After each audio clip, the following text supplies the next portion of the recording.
Fala pessoal, sejam bem-vindos a mais um episódio do Calma. Esse episódio tá especial. Eu estou muito bem acompanhado aqui, porque além de um super convidado, que eu vou apresentar já já, eu estou aqui também com a queridíssima Bibi, que trabalha com a gente na agência, e ela é aí super fã do convidado de hoje. Então, assim, ela que, inclusive, fez essa ponte, não podia deixar de participar desse bate-papo. Então, uma conversa um pouquinho diferente hoje. E para apresentar o convidado de hoje... Aliás, antes, bem-vinda, Bibi. Como é que você tá? Tá tudo bem Muito hoje? obrigada, Henrique. Você tá bem? Estou muito, muito feliz, muito orgulhosa de fazer parte. Que bom. Mas vamos lá. Então, trazendo aqui para o nosso convidado de hoje, eu vou começar com uma frase que, quando eu estava fazendo a pesquisa para o podcast, eu ouvi, eu achei sensacional, que é: nós tomamos a decisão do melhor combustível para os nossos carros, mas não pensamos no combustível que colocamos para dentro do nosso corpo. E essa frase é do Tobias Chanan, fundador da Urban Pharmacy, o cara que quer redefinir o futuro da alimentação. Então, seja muito bem-vindo, Tobias. Legal, Henrique, muito obrigado. Prazer estar aqui com vocês, Bibi, super querida. Vai ser muito legal esse bate-papo. Estava ansioso aí pelo nosso encontro. Que legal que rolou. Show, maravilha. Bom, vamos começar, cara, falando lá de 97, início da Empório Body Store. Eu queria entender, assim, né, tipo, de onde veio a ideia, a vontade de criar uma empresa de cosmético? Por quê, né, assim, de onde surgiu isso tudo? Cara, na verdade, assim, as coisas na minha vida, com exceção da Urban Pharmacy, elas aconteceram, né, às vezes de uma maneira muito intuitiva. Na verdade, assim, o que aconteceu é que eu saí do colégio ali com 17 anos e meu segundo grau foi uma vergonha, assim, né? Eu nunca fui uma pessoa muito boa, assim, eu decidi no segundo grau que eu não queria mais estudar, terminei com muita dificuldade, assim, parar no CES, cara, fiz tudo, passei por vários colégios, foi um fiasco. Não tenho orgulho, mas é a realidade. E aí, quando eu terminei o colégio, eu decidi que eu queria trabalhar com 17 anos e não fazer faculdade, né? E, na verdade, antes da Body Store, eu comecei a vender bazar, né? Eu comecei para chegar na Body Store, só para contar essa trajetória, eu fui a primeira pessoa aqui que vendia a chaleira da vaca aqui na cidade, tinha a chaleira da vaquinha, a chaleira do porquinho, a chaleira da galinha. Basicamente, cara, eu abri uma empresa de importação que era eu que ia até o Paraguai, trazia na mala e revendia. Aquela importação chamada sacoleiro, Boa. muambeiro. E aí eu fiquei uns 6, 8 meses um ano com essa lojinha. Não foi para frente, obviamente, né? Porque aí na época entrou a Brickell no mercado e aí, né, encerrou com a minha atividade profissional. E aí, nesse processo todo, eu acabei montando uma loja de Sport Fitness, cara. Tudo antes da Body Store. Então, aí com 18, 19 anos, eu montei o Sport Fitness. E aí comecei também a vender esteira, bicicleta ergométrica, numa loja de 30 metros quadrados, né? Suplemento e tal. E achei genial, assim, a ideia no primeiro momento, porque eu pensava, pô, não tem nem... Era uma loja de shopping, né? Só para voltar um pouco, para não ficar confuso, na realidade, assim, eu venho de uma família de árabes com italianos. Os meus pais, eles tiveram comércio de confecção feminina, por muitos anos em Porto Alegre. Tinha uma indústria e tal. E eles tiveram algumas lojas de shopping. E uma dessas lojas, ela não estava performando e tal, eles iam entregar para o shopping, e foi aí que eu entrei com a ideia de assumir essa loja e comecei a vender esse bazar. Só que aí o bazar também não rolou, né? E aí eu digo, bom, então vou fazer o seguinte, como eu não tenho nenhuma loja de Sport Fitness aqui no shopping, tá aí uma baita sacada, vou botar uma loja de Sport Fitness no shopping aqui, né, em 30 metros quadrados, coloquei esteira, bicicleta ergométrica. Só que eu não sabia que não tinha nenhuma loja de Sport Fitness porque não fechava a conta, né? Fui descobrir isso depois, quando já não estava mais fechando a conta, quando eu já estava com dificuldade de pagar o aluguel, né? E aí, aquela luta, né, cara? Eu não, aquela teimosia de não ouvir muito, né? E aí, quando eu estava na Berlinda, assim, já quase quebrando pela segunda vez, porque a primeira vez ali eu troquei rápido, né? Consegui ali aquela coisa e tal. Uma fornecedora minha de uns aparelhos de abdominal na época, que eram uns de que tu fazia te deitava e Assim. fazia aqui. Nossa, clássico. E eu pensando o que eu ia fazer, tendo que pagar o aluguel, tinha eu e uma vendedora na loja, né? E eu sempre fui vendedor e fazia toda a parte, abria a loja, fechava a loja. E, o que eu vou fazer agora? Bah, não conseguia, tinha que pagar o aluguel e eu já tinha um aluguel atrasado. E ela um dia falou para mim, Tobias, já pensou em vender cosméticos? E eu, cosméticos? Ela é. Eu não. Ela disse, pois é, o cosmético é um segmento que está crescendo muito no Brasil. Eu disse, é mesmo? Ela disse, vou vender cosmético. E aí eu fui para uma feira. Aí eu tinha uns 19 anos, eu fui para uma feira para Cosmoprof, em São Paulo. E, cara, fiquei encantado. Disse, que demais, cosmético e tal. E aí lá eu conheci um shampoo que era para cavalo, para crina de cavalo. E aí eu resolvi transformar esse shampoo para vender para as pessoas, porque se era bom para a crina do cavalo, por que não seria bom também para o cabelo, né? E que realmente era muito bom na época, era um shampoo com bastante silicone e tal. E aí fui nessa feira e teve a coincidência, na época de um primo meu, que também, ao invés de ir para a faculdade, ele passava o dia inteiro, nem para a faculdade, para o cursinho, ele passava o dia inteiro comigo na loja. Aí eu olhei para ele e disse, pô, Gabriel, cara, tu passa o dia inteiro aqui e não vai estudar. Na loja essa que eu tinha de Sport Fitness. Eu disse, cara, quem sabe ao invés de tu ficar aqui matando aula, tu vira meu sócio. Eu estou como sócio investidor, eu fico com o sócio que tem o know-how do negócio e a gente faz uma sociedade. Cara, e a gente fez uma sociedade e aí, então, inauguramos na época, Body Store Cosmetics. A Body Store, ela começou em 1997, novembro de 97, outubro de 97, vendendo 100% cabelo, né? Linha capilar.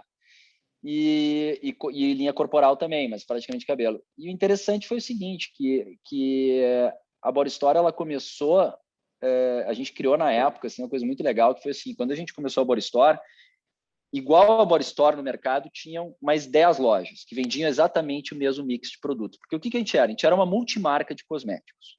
A gente vendia cabelo e corpo, e os produtos que nós vendíamos eram os mesmos que tinha em outras 10 lojas iguais em Porto Alegre, inclusive dentro do shopping. Ou seja, tinha pouca diferenciação, né? Aí eu lembro que na época você disse, pô, cara, como é que a gente faz para se diferenciar e tal? E o que acontecia, né? Quando tu olhava para o mercado, tu tinha 3 categorias de produto. Tinha a categoria de supermercado, para cabelo e corpo, que era, na época, pô, Colorama. Imagina, isso foi anos 90, né, cara? Final dos anos 90, uns produtinhos assim, bem básico de mercado, que não tinha como vender numa loja de shopping, produtos de mercado. Aí tinha essa categoria intermediária, que era permitida vender nessas lojas, nessas boutiques de cosmético, como a Body Store, que era Joe Frieda, Zero Freeze, a Bibi deve lembrar, a Smooth Shine, que era a categoria que tinha nessas boutiques, e tinha a categoria de cosméticos profissionais, de capilares profissionais, Kerastase, Lanza, Pulmite, o Sebastian, Joico, que eram as marcas profissionais que eram vendidas apenas em salões de beleza, porque essas multinacionais, essas empresas entendiam que para vender essas linhas, tu tinha que ter um profissional que era o formador de opinião, o cabeleireiro para vender. Aí eu disse, cara, a gente precisa vender as linhas profissionais, porque, afinal de contas, como é que a gente vai se diferenciar das outras 10 lojas que tem em Porto Alegre, né? Vai ser pelo mix, a multimarca, via de regra, quando a gente olha para o varejo multimarca, é muito difícil gerar diferenciação. Né? Então, vai muito para o preço, para a promoção e para o serviço. Né? A gente era uma loja pequena, de 30 metros quadrados, então eu queria realmente ter um mix diferenciado. Cara, e aí eu estou contando tudo isso, né? Porque numa dessas feiras que eu fui, eu lá descobri um tal de um diagnóstico capilar, que nada mais era, na verdade nem era um diagnóstico capilar, eu fui numa feira de estética e vi lá uma telinha com microscópio, que era usado para fazer análises clínicas, assim, análises de cabelo, de pele, de unha e tal. Eu olhei para aquilo e disse, pô, cara, tá aí uma forma da gente criar um serviço diferente. Cara, aí tu entrava na Body Store, a gente levei para dentro da Body Store, botei do lado do caixa, porque tinha 30 metros quadrados a loja, do lado do caixa. Botei uma vendedora paramentada, com jaleco, tudo sério, né? Nada, não era picaretagem, uma coisa realmente séria. Com jaleco, né? Máscara, criamos uma tabela para identificar o estado do cabelo, se o bulbo capilar estava fraco, pontas duplas, estava opaco, escamas abertas e tal.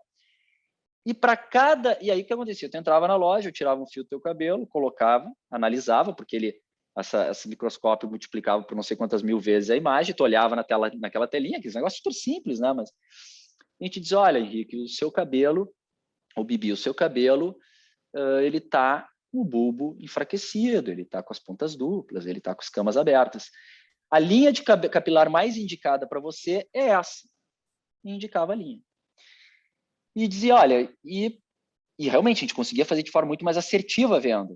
E marcava uma reavaliação em 30 dias. Bom, a questão é a seguinte, isso foi tão legal, virou tanto sucesso tão grande, a gente saiu no Jornal do Almoço, criou um serviço completamente diferente que a gente teve a licença, nós somos a única loja no Brasil a ter a licença para vender todas as linhas profissionais sem ter um cabeleireiro dentro. E realmente, aí foi um estouro, assim, porque aí a gente era a única loja, virou um case, assim, na época, assim, aqui pelo menos na região, porque tu chegava lá, eu tinha toda a linha profissional, todas as linhas profissionais e fazia o serviço e tal. E aí, com isso, as pessoas tinham uma venda muito mais direcionada do que uma opinião que também tem todo o valor, obviamente, a opinião do profissional de beleza, conhece, trabalha com cabelo o tempo todo, mas era um serviço que até então não existia. Mas eu acabei fugindo da pergunta, eu contei tudo isso, porque eu lembrei no meio da resposta, mas era para dizer que eu acabei caindo no cosmético por necessidade mesmo, cara, porque comecei com bazar e depois fui para Sport Fitness, e aí para não fechar e ter que entregar a loja, eu resolvi mudar para cosmético. Nunca tinha imaginado que fosse trabalhar com cosmético. Maravilha, cara. Bom, se você quiser desviar de todas as perguntas dessa maneira, fica à vontade, porque foi a melhor resposta, a mais detalhada que eu podia querer. E que bom que você escolheu a Bibi para o teste, porque assim, você teria errado feio comigo. Para quem não está vendo, né? Quem está ouvindo só. Mas isso nos anos 90, tu era nascido, tu tinha cabelo. É verdade, na época eu tinha cabelo. Eu preciso falar que, olha, a Empório naquela época era muito legal, porque tu realmente entrava e eles analisavam o teu cabelo. E eu lembro na escola, quando meu melhor amigo chegou, legal. Bibi, tu viu? Tu já foi na nova loja? Porque ele achava que era nova. Aí a minha irmã foi lá ontem, arrancaram o fio do cabelo dela, ela saiu de lá com um monte de shampoo. E aí um mais maravilhoso do que o outro. E daí, que legal, óbvio, eu não sabia que tinha que ir, a gente, né? Com essa propaganda. Nossa, e era a única loja na época que também vendia Bad Head, que era uma linha. Isso, Bad Head, Nossa, exatamente. era muito Não, legal. a gente conseguiu todas as licenças e aí depois deu uma confusão, porque vários salões de Porto Alegre se posicionaram contra, porque aquilo lá não era o certo. Claro, não era competição. Mas enfim, tá tudo certo. Mas a gente realmente criou um serviço que não existia e aí eles queriam até queriam franquear esse serviço para outras lojas. Mas foi muito legal, assim, foi uma experiência.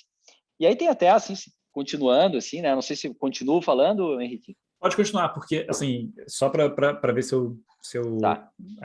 Conheço um pouquinho da história, mas depois vocês criaram a marca de vocês, né? A marca de vocês de cosméticos, vocês produziam. Exatamente. Então, assim, como é que vocês pularam daí para essa segunda etapa, então? E quais foram os desafios? Né? Porque você tinha quantos anos?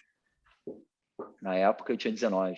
19, muito novo, né? Então, imagina, tipo, entrando no mundo que você não conhecia, negócio. exatamente, cara, tendo que, sei lá, provavelmente contratar um laboratório, enfim, cientistas, não sei como é que foi para você criar as fórmulas, essas coisas. Conta um pouquinho aí depois, esse passo a passo.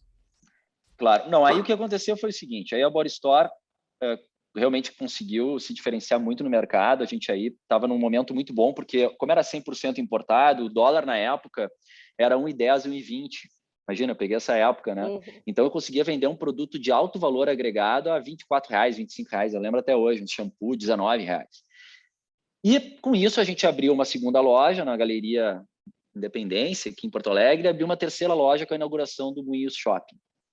Cara, e estava indo tudo bem com esse serviço do diagnóstico capilar. Nós éramos a única loja no Brasil e matéria e não sei o quê. E aí, lá pelas tantas, eu cheguei à conclusão que eu queria ter um restaurante. com 20 anos de idade, eu disse, cara, eu queria mesmo era ter um restaurante. Eu comecei a ficar muito frustrado. Mas eu queria um restaurante. Já estava me apaixonando pelas panelas, já fazia uns 2, 3 anos. Caralho, quero ter um restaurante, como é que eu vou fazer? Lembro que eu falava pro meu pai, pai, queria ter, como é que tu vai ter um restaurante? Tem loja, tu tem que pagar aluguel, tem funcionário. E aí, já meio frustrado. Aí, eu viajei, fiz uma viagem para Califórnia, de uma semana, e foi muita coincidência, porque foi exatamente ali por janeiro, por aí, fevereiro, eu estava na Califórnia, e foi a minha segunda vez que fui para Califórnia, primeira vez, não lembro agora, o dólar, que era 1,10, 1,20, foi para 3,60. Foi a primeira disparada cambial que teve no Brasil. Imagina, hoje seria maravilhoso, né? Mas naquela época foi um absurdo, 3,60.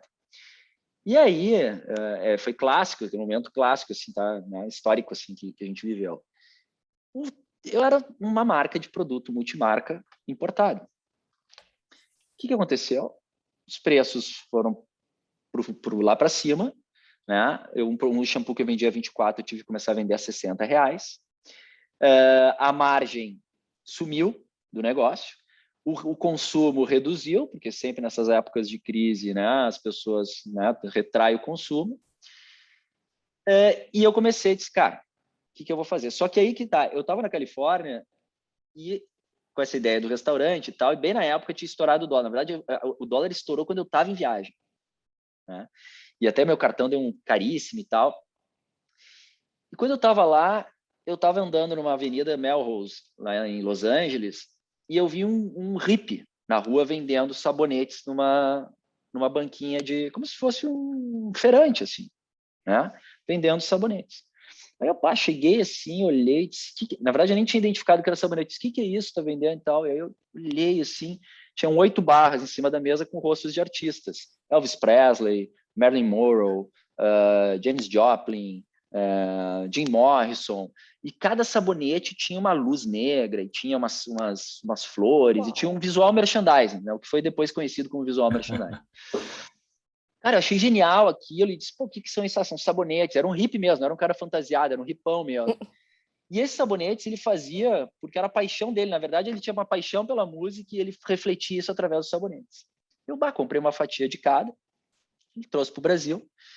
Voltei ao Brasil, aquela situação do dólar, né? Comecei a pensar, puta, o que eu vou fazer? O que eu vou fazer? A gente teve que fechar as 2 lojas que recém tínhamos aberto, em questão de 90 dias, porque o negócio foi a bancarrota. Voltamos só para a loja de Iguatemi, começamos, puta, o que a gente vai fazer, o que a gente vai fazer? Aí começou a não ver perspectivas de continuar com aquele negócio. Eu lembro que até tinha uma franquia de biquínis que estava nos assediando para a gente virar uma franquia de biquínis. Na época era Salinas Biquínis. Cara, e aí eu estava em casa e pensei, puta, quer saber? Já que a gente está fudido, mesmo, desculpa o termo, né? A gente sempre foi meio dessa teoria, se é para ser abatido, que seja em voo. Eu vou começar a cozinhar sabonete. Porque, cara, eu não ia conseguir montar o restaurante, eu ia sair com dívida do negócio. E daí eu disse, cara, eu vou começar a cozinhar. Aí minha mãe e meus pais estavam no momento mais difícil da empresa deles, e eles estavam desativando um pavilhãozinho pequeno que eles tinham.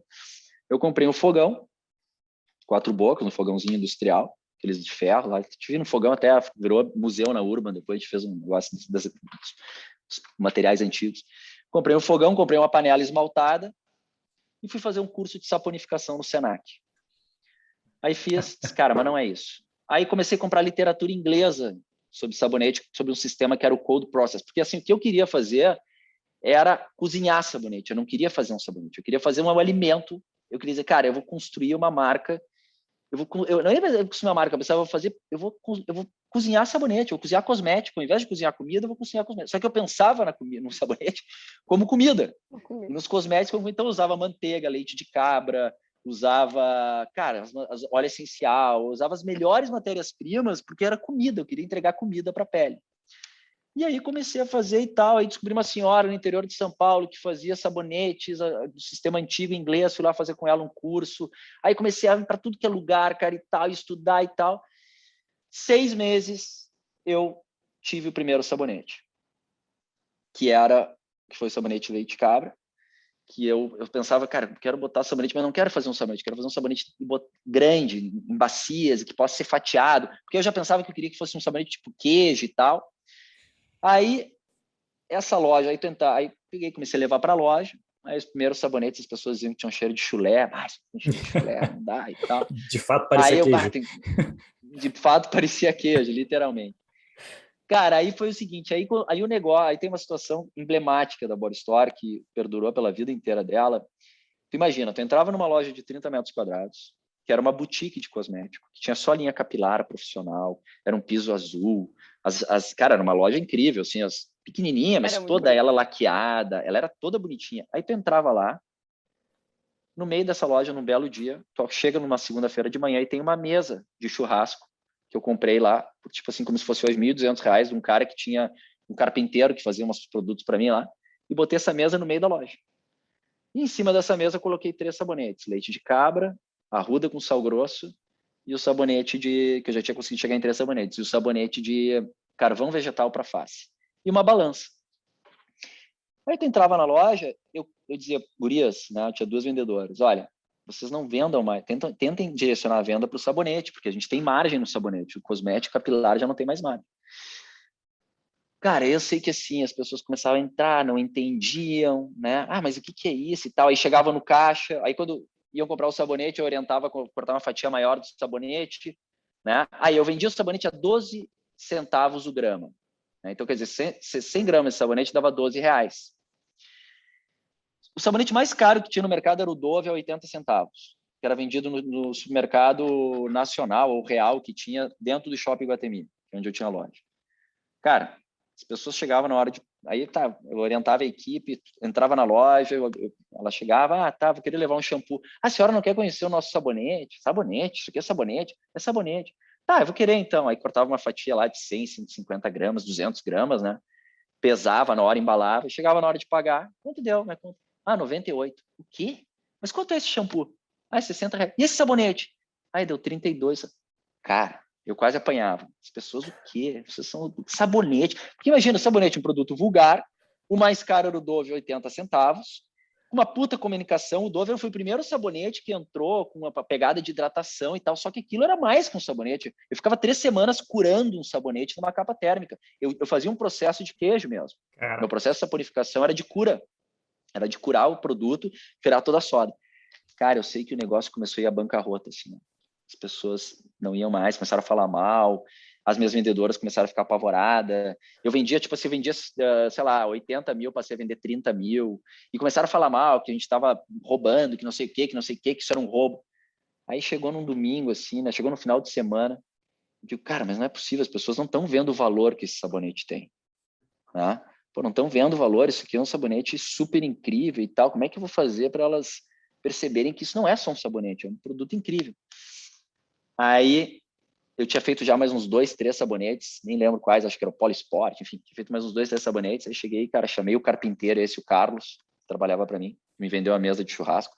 Cara, esse Carlos era incrível, ele era carpinteiro, DJ, cabeleireiro e nos Grenal ele fazia churrasquinho. Ele era um artista, assim, cara, um lutador. Eu disse, Carlos, vamos fazer o seguinte, vamos tirar todas essas prateleiras aí desses móveis que tem e vamos colocar umas ripas de madeira que eu vou encher essa loja dos sabonetes que eu tenho. Só que eu só tinha 5, né?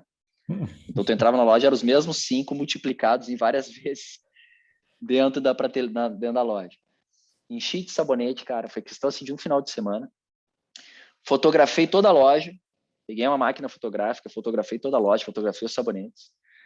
Fui no Salgado Filho, no aeroporto. Na verdade, eu liguei para o Internacional de Guarulhos, lá no aeroporto, e pedi que enviasse 10 jornais estrangeiros, New York Times, Le Monde, jornal japonês, coreano, cara, tudo que é o país, tudo que era jornal do mundo inteiro, 10 jornais, que nem tinha aqui, enviaram.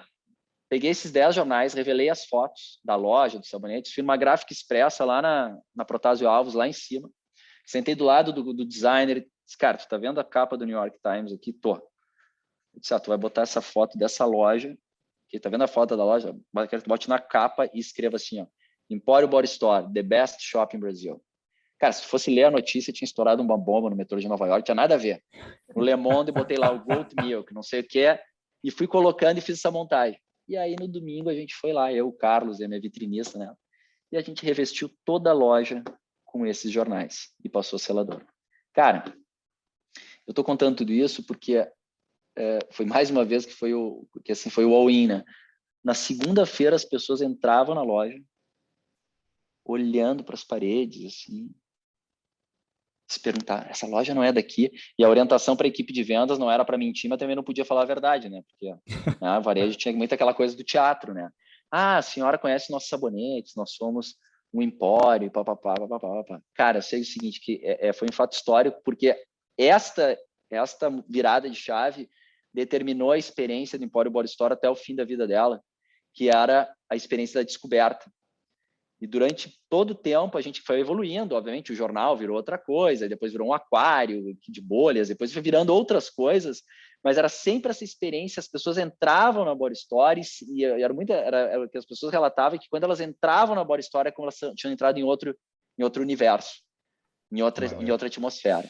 E aí tudo olhando e tal. Então, cara, foi uma virada de chave e a partir dessa virada assim dos sabonetes e tal, o negócio começou a acontecer. E aí o sabonete, eu comecei a fazer a primeira linha corporal, aí do fogão e da panela, eu fiz a primeira fabriqueta, e a segunda fabriqueta, a terceira fabriqueta, aí aí a gente expandiu também de uma maneira completamente sem grana, vendi carro, vendi apartamento, cara, olha, para você ter uma ideia, quando a gente vendeu a gente vendeu 2 vezes a Body Store, né? A gente fez primeiro uma captação, e depois a gente fez um deal lá com o Grupo L'Oréal, que também é um negócio muito incrível, assim, porque foi com uma marca que eu catequizava o time com a história dessa marca da The Body Shop, da Anitta.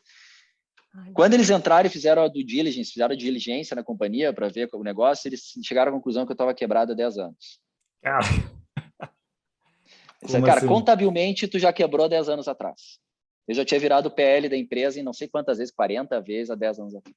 Eu tive um sogro que dizia, Tobias, tu me lembra muito aquela frase, a coragem que a ignorância propicia. Na época eu nem sabia. Eu nem imaginava que eu estava quebrado, cara.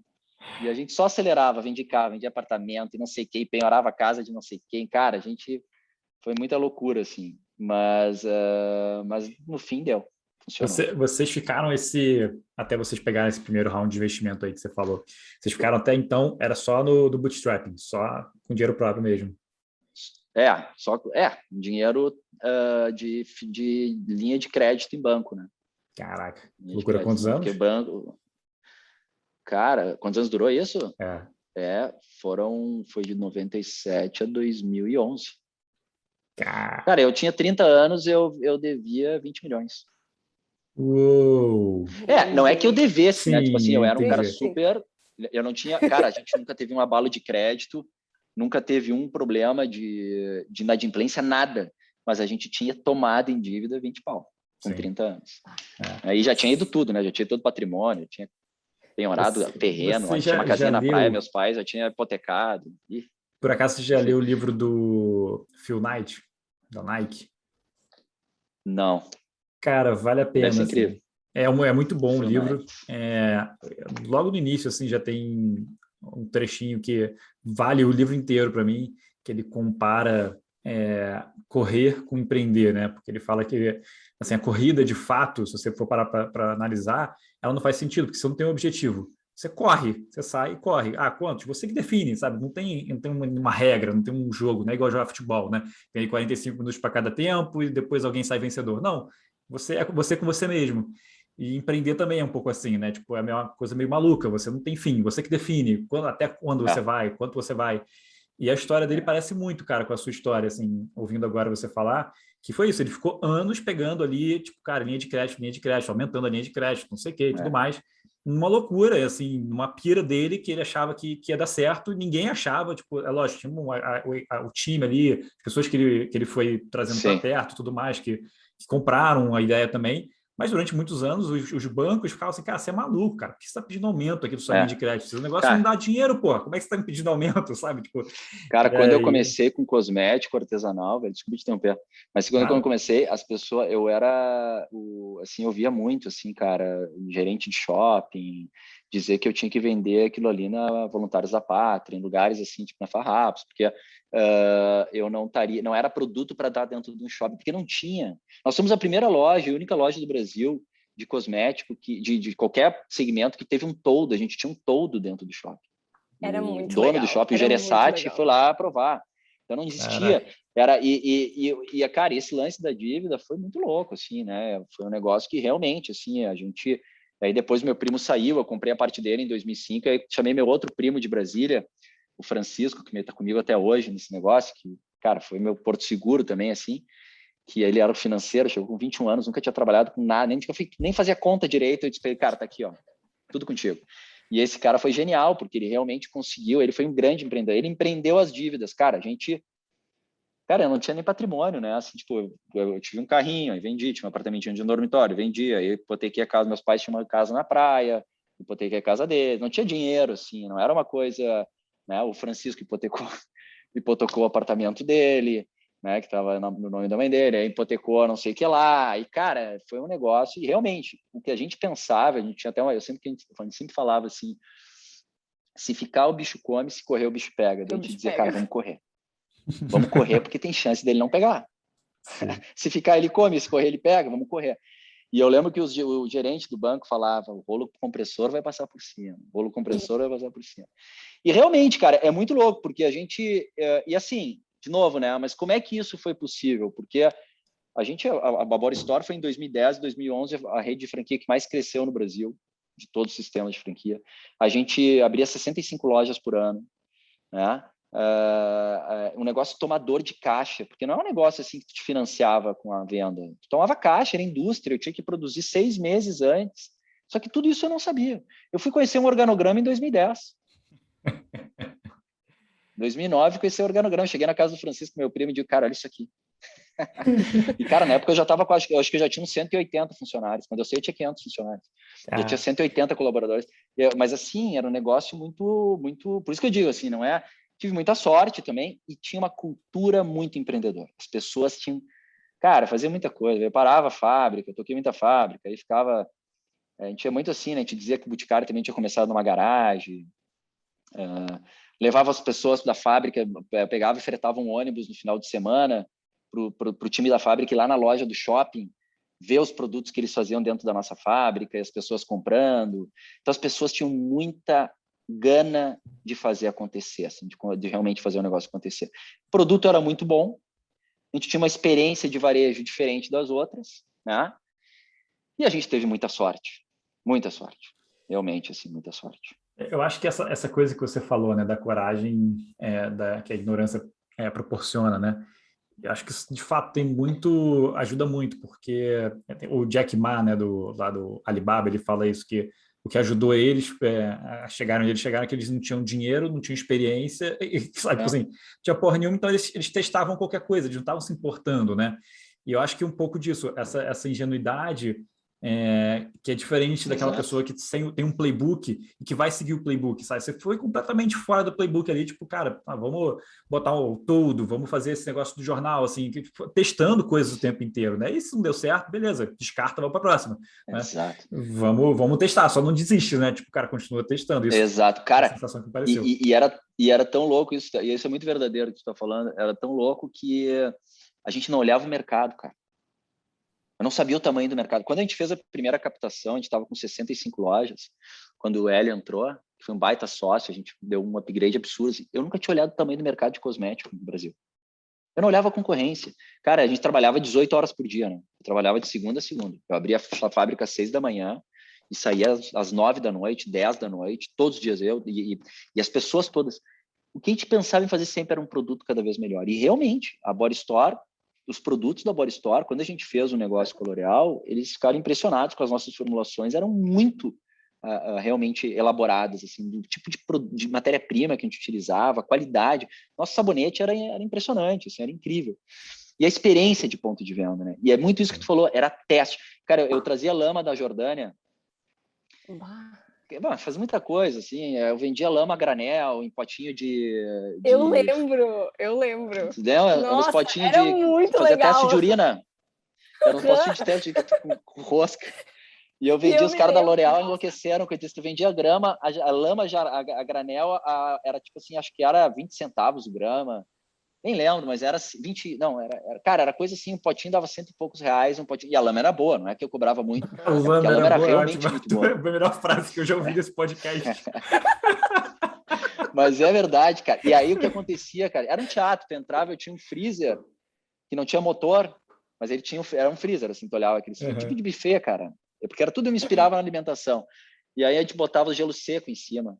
E os potinhos, e aí tinha uma balancinha também, pesava a lama, granel, aí tinha a lama da Jordânia, tem essas fotos tudo, cara, né? Era sensacional. Então isso é o que tu falou. Nossa, era assim, era um paraíso para qualquer taurino, porque tudo remetia a comida, daí dava vontade, tudo dava vontade de comer. Ai, era sério, era sensacional. Não, cara, a gente desenvolveu uma linha erótica, que eram umas barras de massagem, umas geleias. Comestíveis, lambíveis, e aí era muito legal, que umas senhoras super distintas entravam na Body Store, compravam sabonete, compravam sal de banho, compravam a linha corporal e chegava no caixa, eu vou querer aquela geleiazinha de cereja também. Disfarçadamente, elas compravam as outras coisas só para disfarçar, né? Não, e cara, tão bonitinho, foi muito louco, eu vou dar para minha sobrinha, para minha neta. Exatamente, cara, muito legal, velho. Então é como tu disse, cara, não tinha muito limite, né? E para ter uma ideia, eu fui conhecer a vigilância sanitária, já tinha 9 lojas. Né? Parou na frente da fábrica lá, uma Kombi branca, pensei que era ambulância, pensei que era qualquer coisa, menos a vigilância sanitária. Chegou lá, mas eles foram muito bacanas. A gente também, por isso que eu digo, cara, eu acho assim, ó, como a gente sempre fez algo muito íntegro do ponto de vista ético, assim, muito ético, o produto era muito ético, os valores da companhia, a gente nunca foi uma empresa convencional, nunca foram 4 valores, eu tinha pavor disso. Valor, disciplina, cara, a gente botava, nunca diga não, venda com paixão, sei lá, a gente só botava os valores que a gente eram 10, que a gente acreditava. Era tudo uma cultura muito densa e um produto muito forte, né? E uma experiência assim, muito incrível. Então, até mesmo a vigilância sanitária chegou lá e disse, olha, vocês não podem fazer isso, eu estava produzindo lá um carpete. Né? Aí nos deram tempo para se regularizar, depois a Body Store virou outro nível, né? Imagina, a gente fez um negócio com a L'Oréal, mas eu quero dizer assim que foi no início, cara, foi isso aí mesmo que tu está dizendo, não tinha muita, não ficava, isso pode, isso não pode, não fazia essa equação, assim, não tinha essa lógica. Boa. Mas o bacana também, assim, até para quem não é de Porto Alegre, do Rio Grande do Sul, não conhece, não teve oportunidade de conhecer todos esses ambientes e passar por todas essas experiências de consumo que o Tobias sempre proporcionou. Assim, ó, isso é comum em todos os negócios pelos quais ele passou, porque assim, ó, na Urban Pharmacy era aquilo quando tu entrava. Tu tá assim, num lugar especial, num lugar diferente, num lugar que é aconchegante e toda a equipe, sim, e eles tinham também, era muito legal, eles tinham livros que as pessoas podiam pegar emprestado, aí elas só iam na frente de um iPad, tiravam a foto segurando o livro, era impressa a foto, e daí tu colocava aquela foto no lugar de onde tu tinha tirado o livro. E as pessoas levavam o livro embora. Então, sério, tirava isso foto com o livro, era We Love You to Share It, tu tirava foto com o livro, imprimia a foto, deixava a foto no lugar do livro. Então, tu olhava para a Body Store Urban, era um monte de fotos no lugar com a capa dos livros. Maneiro. Muito legal. Maneiro. Deixa eu te fazer uma pergunta, cara. Na verdade, eu vou fazer várias, mas vamos começar com uma só agora. Vamos lá. Assim, pelo que eu pude entender um pouco de você, né, assim, você tem essa veia muito criativa. E o que depois que aquela loja foi crescendo, o quanto você conseguia ainda participar, ou o quanto você tentava participar da criação dos produtos, o quanto você se envolvia ainda, e também nessa toda a parte de experiência, você estava envolvido em tudo o que acontecia? Como é que funcionava isso? Legal, boa pergunta. Cara, assim, foi muito legal a experiência da Body Store também, porque eu aprendi na Body Store que eu não sou um presidente de empresa. Eu tive que ser por mais de 20 anos, né? Mas eu não sou um executivo que traz serenidade para o ambiente, eu não sou um executivo que planeja, muito impulsivo, né? Claro, hoje eu estou bem mais maduro, mas assim, hoje seria menos ainda presidente, mas na época eu realmente tive que, eu me envolvia, eu praticamente, a minha entrega que eu mais me envolvia era no desenvolvimento e direcionamento de produtos, né? Muito na parte de pessoas também, e desenvolvimento de ponto de venda. A gente fazia tudo dentro da Bora Store, como a gente faz na Urban. A Urban a gente fez dentro de casa, a Bora Store a gente fazia dentro de casa, tudo a gente, toda a parte de criação toda assim dentro de casa. Mas eu dedicava 70% ou 60% da minha rotina cumprindo aquele papel de presidente que tem que ter, que é olhar os números, né, toda a parte mais operacional do negócio. Então, cara, o que eu acabava tendo que fazer era trabalhar às 16 horas por dia.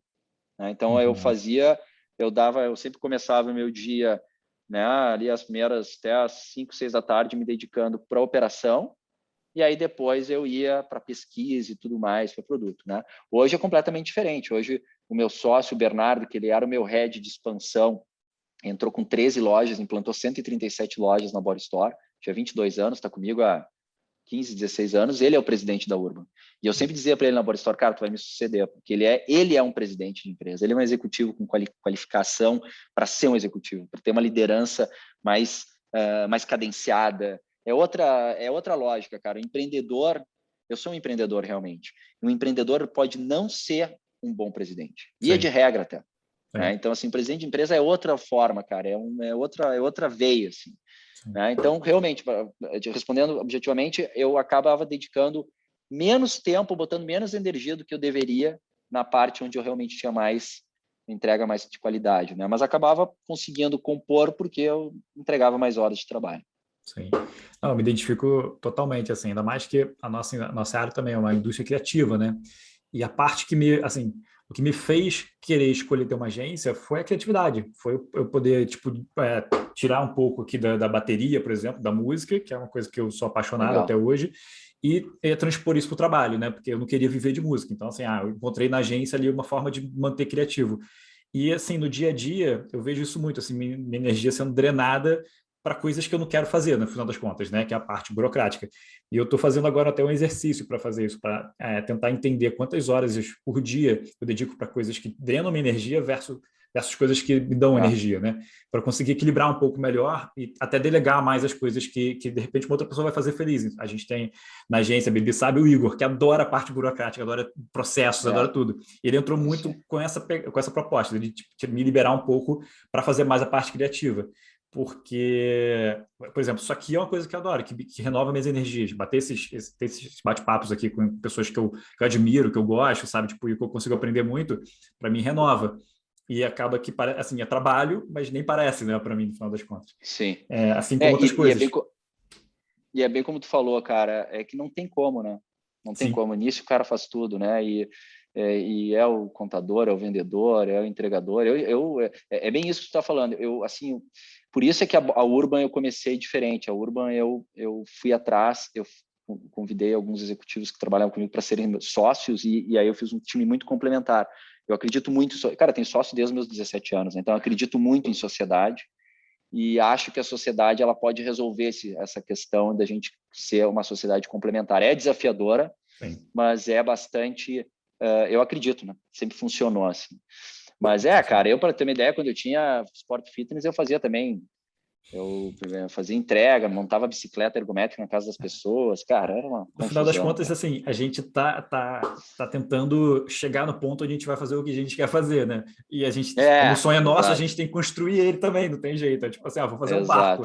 Eu quero ter um barco, mas eu não tenho porra nenhuma, não tem como comprar. Constrói aqui, uma hora você vai ter um barco. Exato, exatamente. É isso aí. Mas, deixa eu te fazer uma pergunta, cara. Você contou aí um pouco dessa loucura que era, né, sua jornada de trabalho na época, enfim, a correria danada, infinitas horas de trabalho. E eu tenho a sensação, né, pelo menos vendo um pouco da sua rotina hoje em dia, que você conseguiu equilibrar um pouco melhor as coisas. Ou é só impressão minha? Como é que tá essa sua relação com o trabalho hoje? O que mudou, assim? O que você mudou intencionalmente, inclusive, né, com a experiência de trabalhar tanto? Cara, eu mudou bastante. Eu hoje realmente tenho uma entrega de muita qualidade, assim, muito mais qualidade do que eu tinha. É que assim, a Bora Store era uma patrola, assim, por isso que eu digo assim, eu era meio daquela teoria que eu não acho boa, sinceramente. Hoje eu vejo, era daquela teoria, eu jogava todos os ovos na parede, via qual que não quebrava e esse ficava no time. Então era uma coisa assim, era muito pesada, assim.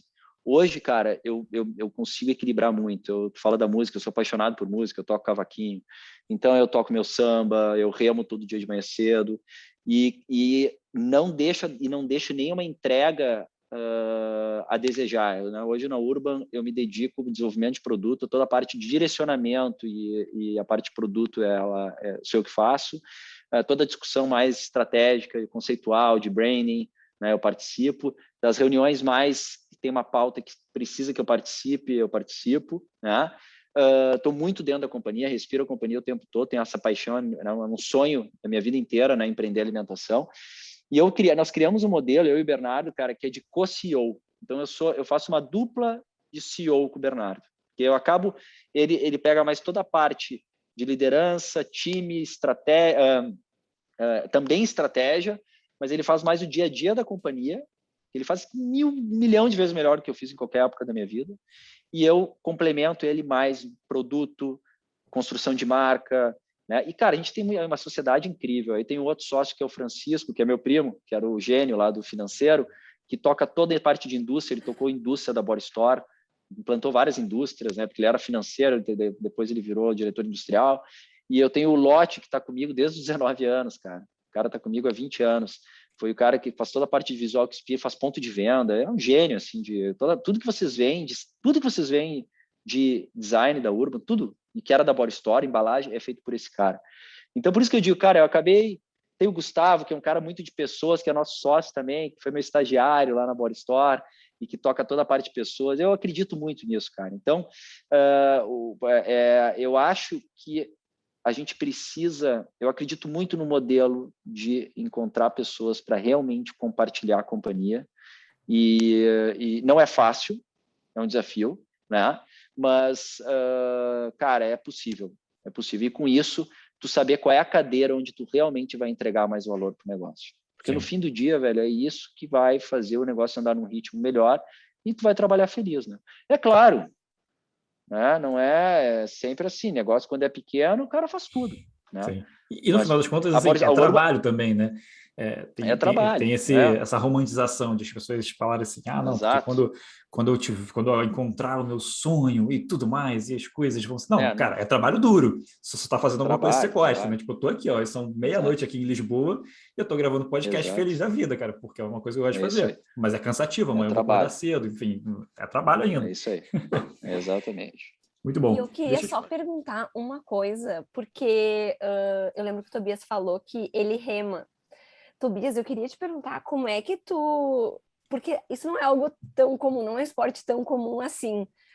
O que tu leva do remo para a tua realidade de trabalho, para o teu dia a dia, de disciplina, Legal. de repente? O remo é um esporte impressionante, incrível, assim. É um esporte que não é... Eu remo todos os dias e não porque... Não, é porque o remo é um esporte para fazer todos os dias mesmo. Porque é um esporte que ele acaba te exigindo muita... ele te exige tanta resistência que se tu não faz todos os dias, tu tá sempre devendo. Então tá sempre sendo difícil. Enquanto tu faz todos os dias, ele entra num fluxo, né? Ele acaba se virando um flow, assim. O que eu vejo no remo, assim, esses dias eu até falei sobre isso, o remo, ele tem, assim, primeiro, ele te exige ter uma tranquilidade em lidar com uma certa diversidade, porque tu imagina, tu sai para remar, tu não tem assim, cansei. Cansei agora, vou chamar um Uber, ou vou voltar caminhando, ou sei lá, vou parar e vou desligar, amanhã eu continuo. Tu tem que voltar. Né? Tu tá no meio do mar, ou tu tá no meio do rio, tu tem que voltar. Tu tem que estar sempre atento às questões que não estão sob teu controle. O vento muda. Né? Canso de remar, o vento virou para sul, está em norte, está em leste, aumentou, está entrando uma rajada, tem redemoinho, vai vir uma tempestade. Isso aí né? Então tem essa questão de lidar com a imprevisibilidade, né? Com essa questão de tu realmente ter que manter a calma em vezes que tu não... Quantas vezes eu estou remando e digo, cara, puta, eu não aguento mais, falta ainda 7 quilômetros, falta ainda 6 quilômetros, falta ainda 3 quilômetros, e aí tu tem que lidar com aquela sensação, e tu não adianta diminuir o ritmo, porque se tu diminuir o ritmo vai levar mais tempo para chegar. E também tu não adianta acelerar o ritmo, que daí tu vai morrer no meio. Né? Tem uma coisa de equilíbrio, muito importante, tem que manter o equilíbrio, não só psíquico, mas o equilíbrio físico também, para que tu consiga te manter naquele barco e não virar, né? Lidar com, às vezes, com situações de risco, assim, então, de perder um remo numa remada, quebrar um pedaço do barco, né? De perder. Nossa. Já me aconteceu de sair para remar na neblina e me perdi.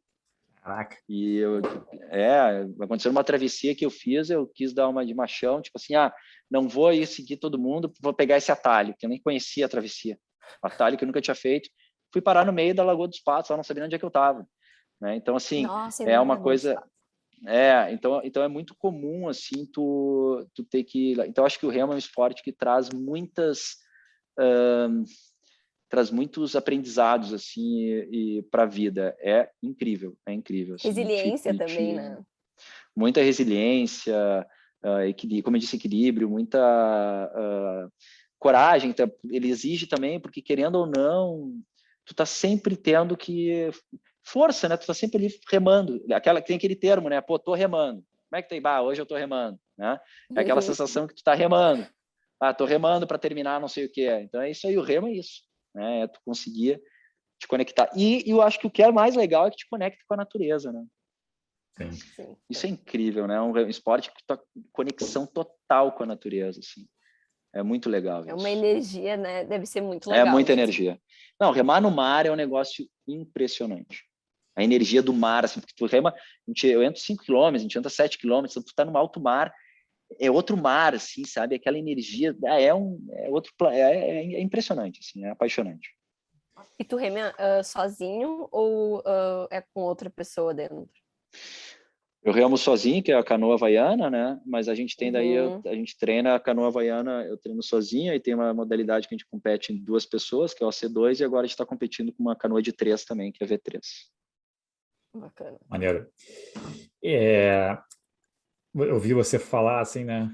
Me lembra até um pouco, assim, são lições de vida, como você falou, né? Porque me lembra muito a filosofia estoica, né? E especialmente, acho que Epicteto que falava que tem parte da vida que você pode controlar e parte não, né? Tipo, e aí, Verdade. assim, a parte que você pode controlar, pelo menos assume, sabe? Assim, não deixa a vida te levar, né? Então, assim, você tá falando, você tá no mar, cara, bate um vento, você vai fazer o quê? Você vai falar, não, deixa, vamos ver onde vai me levar. Não, pega e rema, né? Tipo assim, e assume a parte que você pode, né? E deixa o resto são as intempéries, faz parte da vida, sabe?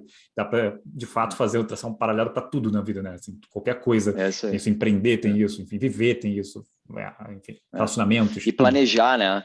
É verdade. E planejamento, assim, eu que nunca fui muito de planejamento, o remo exige, assim, que tu olhe a previsão, que tu veja se o vento vai virar, se não vai entrar uma tempestade, porque o maior problema da remada é raio, né? Isso é perigoso, porque é carbono, tudo, os barcos, equipamentos, né? Sim. E também se vai soprar um vento muito forte, pega um terral ali, né? Um vento de frente no mar, é difícil, assim. Então, todas essas questões ele acaba te exigindo assim de planejamento, mas é incrível, é um esporte, olha, impressionante. Vamos entrar agora um pouquinho na Urban, né? Eu acho que tem bastante coisa para falar. Você pode, de repente, até contar um pouco de como surgiu, né? Porque você já falou que você sempre foi apaixonado, então, pela culinária, mas de onde veio, assim, depois, como é que você resolveu, de fato, empreender nessa área? Legal. E, assim, eu queria muito perguntar, cara, se você puder falar um pouco sobre as fazendas urbanas, que eu achei, assim, Legal. muito sensacional e eu queria entender um pouco melhor como é que funciona e até para falar um pouco, legal, passar esse conceito adiante, que eu achei bem interessante. Bacana. Cara, a Urban, ela, na verdade, assim, só para fazer um fechamento, quando eu saí da Body Store ali, que nós fizemos aquele negócio com a L'Oréal, para lançar a The Body Shop no mercado, que, aliás, foi uma coisa incrível, porque eu conheci a The Body Shop desde 2001, eu andava com o livro da Anitta Roddick, que é um livro que eu vou indicar, que é o meu jeito de fazer negócios, que para mim foi a maior empreendedora que já existiu, porque ela foi a primeira empreendedora na The Body Shop que usava o negócio para financiar causas que ela acreditava, causas socioambientais. Cara, era um negócio, na década de 70. Essa mulher, para tu ter uma ideia, ela pegava as principais linhas de produtos e colocava rostos de pessoas desaparecidas ao redor do mundo quando ela tinha 1.000 e poucas lojas. Era a marca mais querida por todos os artistas, então foi a marca mais valiosa do mundo por muitos anos, monomarca, porque por causa disso ela transformava a Body Shop, a loja, a rede, a marca, para financiar causas, né? De empoderamento da mulher, desenvolvimento de community fair trade, que depois, a Natura tem um altar da Anitta lá dentro, né? Que eles se inspiraram. E foi muito legal, porque tu imagina, eu conhecia ela em 2001, eu já tinha a Body Store, eu andava com o livro dela embaixo do braço, eu parecia um pastor, eu ia treinar, eu treinava a equipe de venda no Brasil inteiro, cara, assim, das lojas, né? E viajei muito, assim, pelo Brasil, treinando a equipe de vendas, e eu entrava com a Anitta, e sempre começava com um slide da Anitta, dizendo que se você se acha muito pequeno para mudar o mundo, tente dormir com mosquito, ela dizia, né? E aí, cara, tu imagina, 12 anos depois, é demais, 12 anos depois, os caras batem na porta e querem fazer uma sociedade com a The Body Shop. A Anitta tinha falecido, a L'Oréal comprou a companhia, a The Body Shop tinha envelhecido, do ponto de vista assim, precisava se renovar, estava faltando uma alma, e eles entenderam que a Body Store tinha essa alma e tinha essa renovação. Cara, tu imagina, uma marca que eu me inspirei a vida toda, né? Que a gente se inspirou a vida toda. Então foi um negócio muito incrível, assim, foi muito especial, foi realmente impressionante, porque quando era a mesma coisa que pegar um jogador da Várzea, não sei de onde, e o cara tá olhando lá, sei lá, o Maradona, né? E se inspira, daqui a pouco o Maradona diz, pô, cara, vamos jogar comigo aqui, né? A gente faz uma dupla de ataque, né? E foi muito legal. E aí surgiu a oportunidade, nesse negócio que a gente fez, surgiu a oportunidade, eu tive uma missão ali como CEO da companhia, de entregar parte do rollout da rede, idealizar o ponto de venda e tal, e surgiu a oportunidade de eu deixar de ser executivo, seguir como acionista da empresa no Brasil e empreender esse sonho antigo. E, na verdade, o que eu queria, o meu sonho era empreender, primeiro, uma marca que gerasse impacto realmente, assim.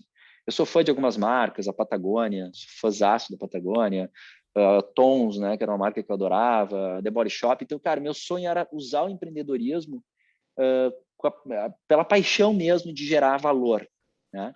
Bem, e eu tinha uma paixão pelo alimento. Né? E eu tinha uma paixão muito grande pelo alimento. Eu disse, cara, como é que a gente transforma o alimento num vetor de transformação? E a primeira coisa que nós fizemos, quando eu chamei essa turma para ser sócio, a gente empreender juntos, foi fazer uma imersão na atual matriz de cultivo, produção e oferta de alimentos. Cara, e aí a gente eu fiquei 2 anos entre Europa e Estados Unidos, primeiro fazer uma formação em cozinha clássica lá em Milão, para conhecer a cozinha clássica, entender se a cozinha clássica estava alinhada com os valores da vida moderna, se realmente ela tinha preocupação ambiental, se realmente ela entregava saúde, né?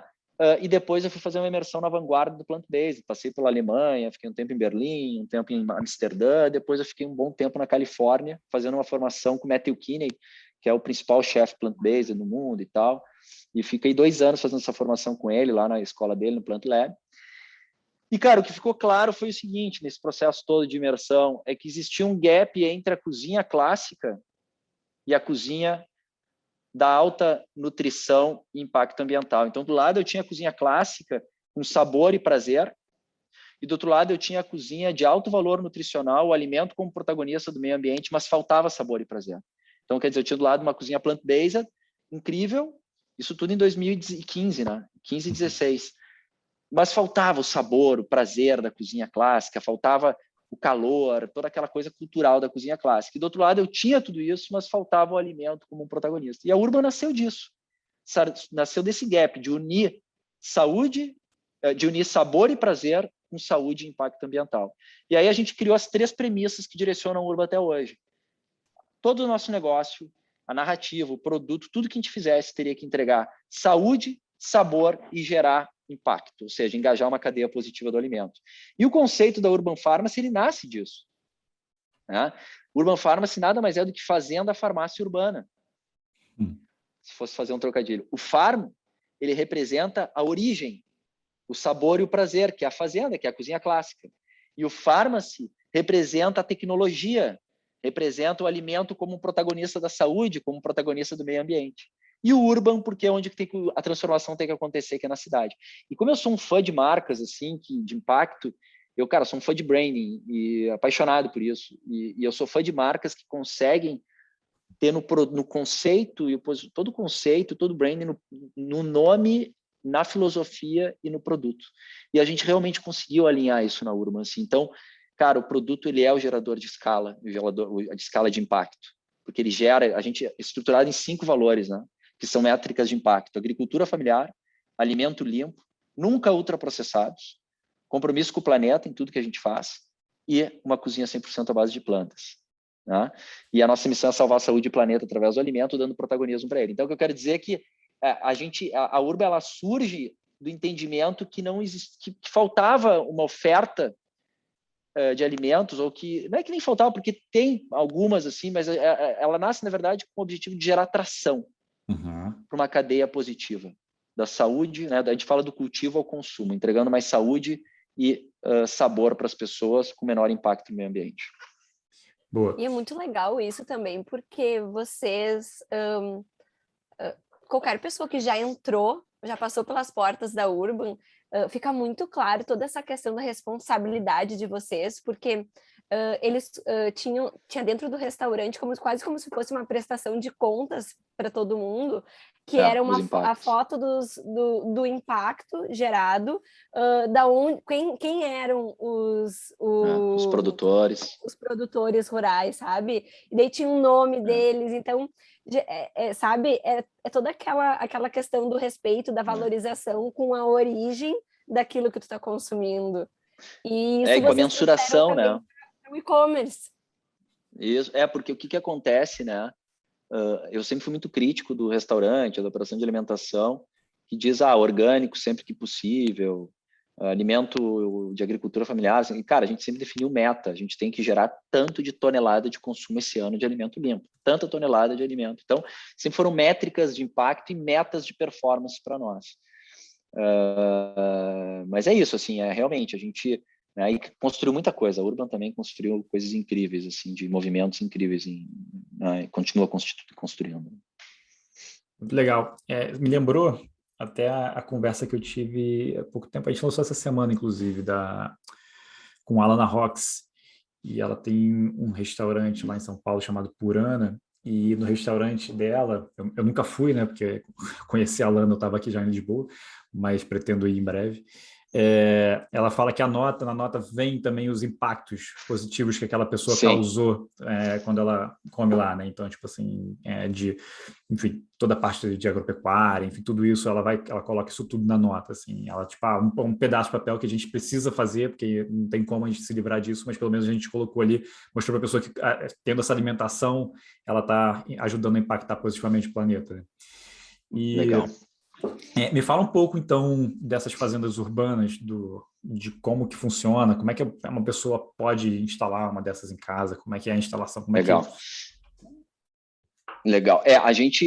Esse projeto, as fazendas urbanas, ele nasceu numa imersão que a gente fez em Nova York, nessa jornada toda, onde a gente entendeu que a gente precisava desenvolver uma tecnologia de produção de alimentos mais próximo de onde iam ser consumidos. E aí ali a gente desenvolveu as próprias fazendas urbanas através da hidroponia, né, módulos de produção verticais, e a gente escolheu como espécie a ser cultivada os microgreens, que são os microverdes, né? Que nada mais é o microverde, o microgreen, nada mais é do que o vegetal colhido com 10, 12, 20 dias, 15 dias de vida. É onde o vegetal tem o maior potencial genético, né? E onde ele está com maior concentração de nutrientes. Isso tem vários estudos que certificam isso.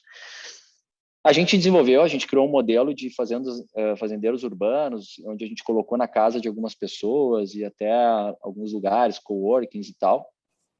E esse produtor ele teria uma renda gerada a partir da venda, e a gente chegou a vender para 42 estabelecimentos, chegou a ter, se não me engano, 18 ou 20 fazendas girando na cidade, mas em 2020 a gente descontinuou o modelo, porque entendemos que era uma questão de foco, cara.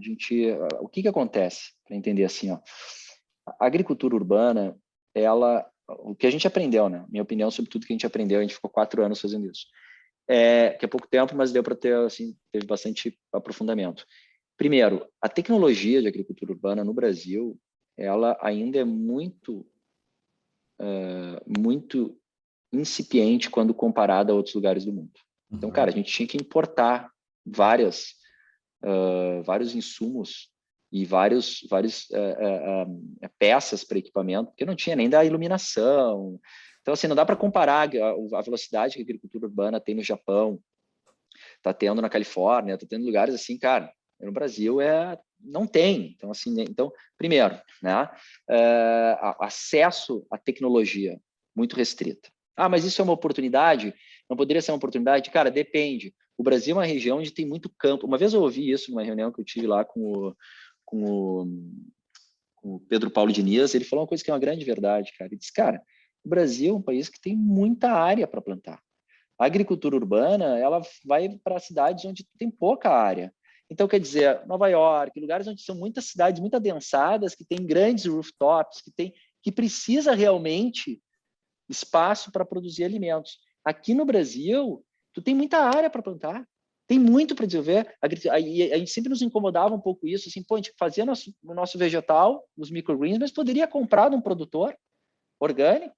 Então, a gente estava deixando também de gerar receita para a cadeia, né, na medida que a gente tinha. E assim, o impacto ele é menor, porque tu reduz a distância, tudo isso é verdade. Mas, por outro lado, também, tu está deixando de fomentar uma cadeia de produção, né, que existe, familiar e tudo mais. Tem uma outra questão também, que é a questão da viabilidade do negócio. O que acontece, cara? A tecnologia aportada e o investimento na tecnologia é bastante elevado. E o produto que tu vende é de baixo valor agregado. Então, tu imagina, tu bota de pé uma produção de agricultura urbana, para fazer algo realmente relevante, tu vai fazer, são alguns milhões, ou centenas de milhões, e tu vai vender alface. Né? Alface, tu vai vender rúcula, tu vai vender espinafre, tu vai vender e tal. Então, baixo valor agregado. Né? Tu não consegue... Tanto que eu conheci as principais marcas de agricultura urbana e, cara, todos eles tinham um preço acima do mercado. Não conseguiam ter o preço abaixo do mercado, porque eles estavam numa zona urbana, por mais que eles verticalizassem e otimizassem aquele espaço, eles estavam vendendo um vegetal que era produzido por um valor muito menor, um custo muito menor, né? Então fica a dificuldade de ser competitivo por baixo valor agregado. Então eu acho que a agricultura urbana ela é uma realidade, mas eu acho que ela é uma realidade para determinados centros que realmente tem a demanda e a necessidade da agricultura urbana. Eu acho que no Brasil tem dificuldade de ver esse business no Brasil com viabilidade. E a gente teve em algumas rodadas assim com potenciais investidores, cara, e a gente viu que efetivamente o negócio era bem difícil que ele tracionasse, sabe? Pode ter que uma ou outra consiga, mas eu vejo com bastante dificuldade, assim. Esse modelo que a gente criou, que era o modelo da agricultura urbana com microfazendeiros, que eram os urban farmers, esse cara parecia ser o modelo mais interessante, porque eu colocava dentro da casa do cara. Ou seja, ao invés de tu botar uma cristaleira, tu botava um produto, e ali tu tinha uma renda. A gente chegou a ter um que tinha 3, 4 fazendas dentro de casa, o cara faturava aí R$1.500, R$2.000 por mês, e mais do que ele estaria num Uber, muitas vezes. Uhum. Mas, ainda assim, entra daí outras questões.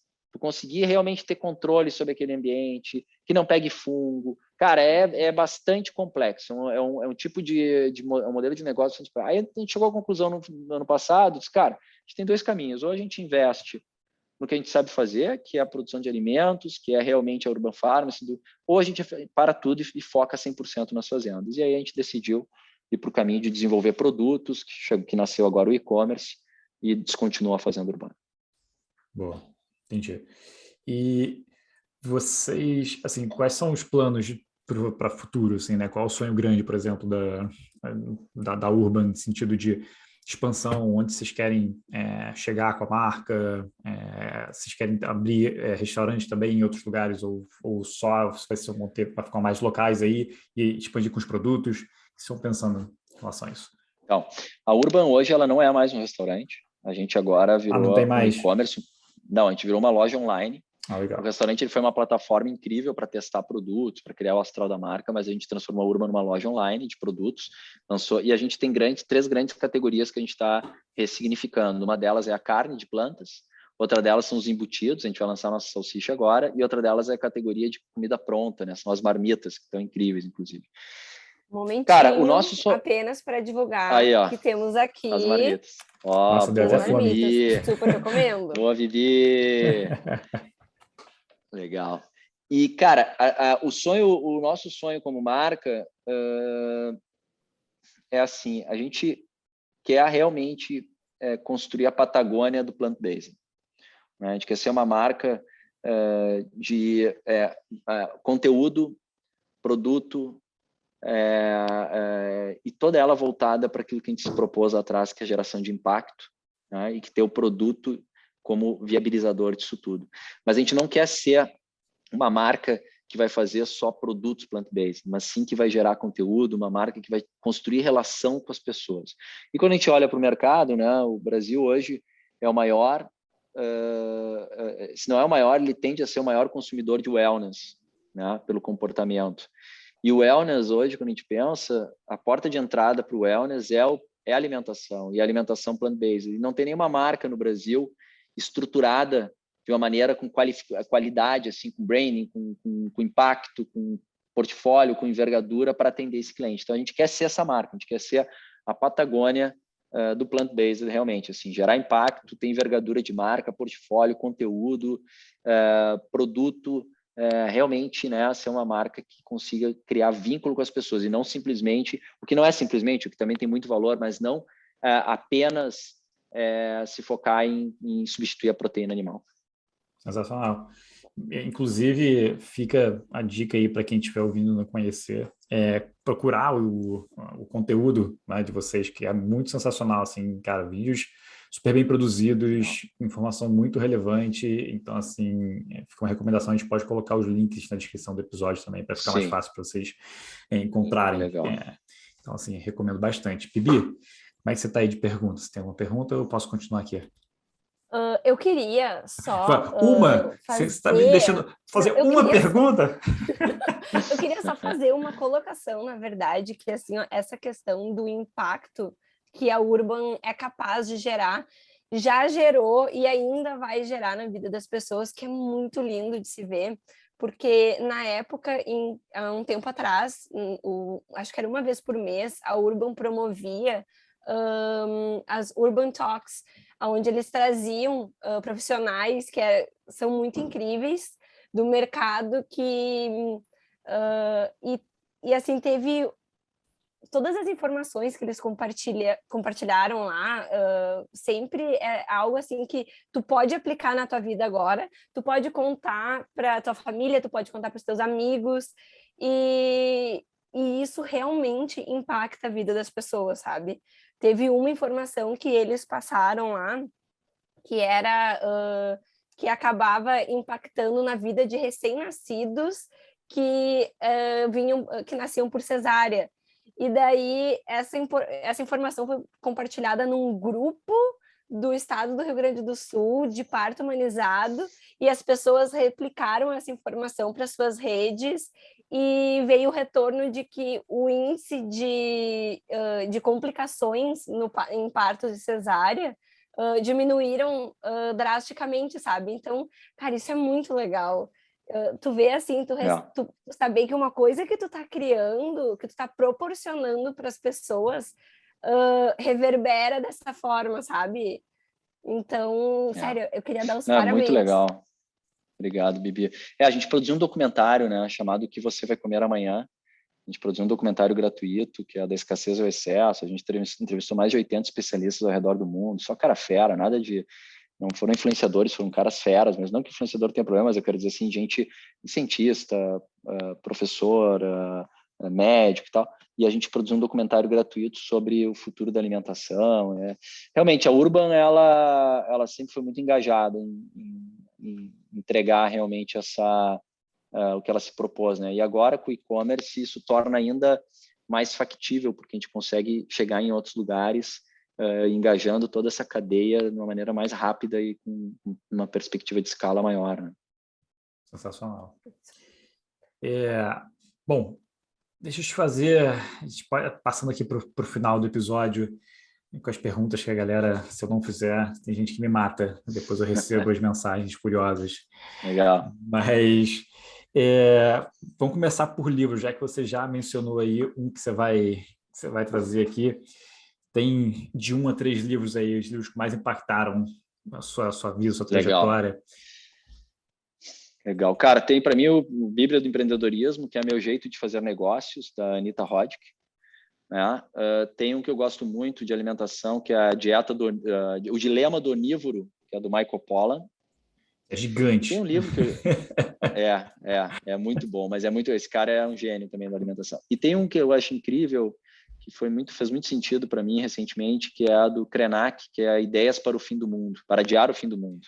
Eu li. Que é muito legal. Bom. Eu gosto, né, cara? É um livro pequeno, curtinho, mas, cara, eu achei muito sábio, de maneira muito sábia a forma como ele refletiu a falta de compreensão que a gente tem, de unidade que a gente tem, né? Ele compara, diz assim, olha, se a gente olhasse para as pedras e visse que elas são as nossas ancestrais, a gente talvez tivesse uma relação com a natureza mais próxima do que a gente tem. Uma pedra, né? Que para nós ela é uma pedra.